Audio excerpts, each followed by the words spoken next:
What's up everybody, Alexa here. So in this video I want to talk about God and just trials and tribulations and something I've been going through myself as well in life and so on. So I think we all face our trials and tribulations, ups and downs in life.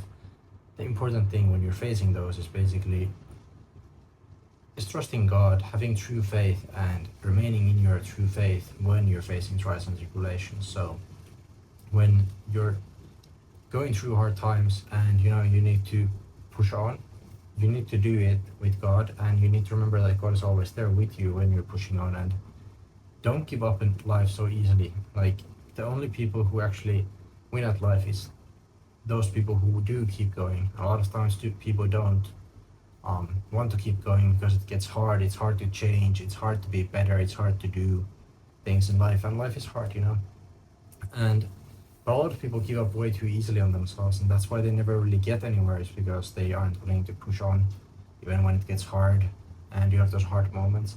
But you also have to remember that after a storm, it's sunshine as well. So a storm only lasts for so long before you get to the sunshine and you get back to the light. And you can always be, when you develop your mindset enough, you can always be in the light, and you can always be positive and more positive. Because if you're actually like spending time and cultivating a good mindset, being with God and praying to God and etc., reading God's words, that's really when you develop a relationship with God, and that's when you can get to a point where you can actually get through trials and tribulations easier. Because if you actually have true faith and you've cultivated the correct mindset and faith, then you'll actually be able to push through the hard times, even if you have doubts or slight negative feelings here and there, and ups and downs, and everybody does. Nobody's perfect. I'm not perfect, etc.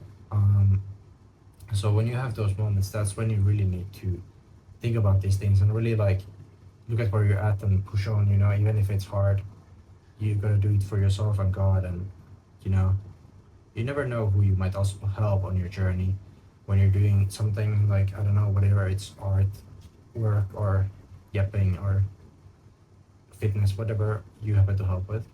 And that's really what it's all about, is like the impact. And also it's also a character development for yourself and becoming your true highest self. So going through these things, and at the end of the day, like once you reach a certain point in life anyway, life will get easier, and everything will get easier over time as you develop your mindset and faith and everything. Because once you develop to a certain point, yes, you can still change always. Of course, that's the plan, to be self-improving always. But even if you have cultivated already, you've spent years, for example, or even months, like 6 months, working really hard on yourself, that progress doesn't leave. You have that progress, and that's just a pillar to move up from. So every pillar you reach, you keep that point, and it gets easier. It gets easier to stay more positive. It gets easier to work harder when you need to. It gets easier to actually know what you need to do, when you need to relax, when you need to work, when you need to do this and that. When you actually build that like mindset and all those skills, it's easier to make music when you've been making it for 2 years compared to when you haven't. That's basically the mindset I'm talking about. And it's easier to yap on camera when you've yapped on camera for longer. So you need to cultivate that mindset and remember that everything gets better over time, and don't give up. And that's all I really want to say in this video. So always away. Thank you for watching. God bless you. I hope you're doing well. Amen.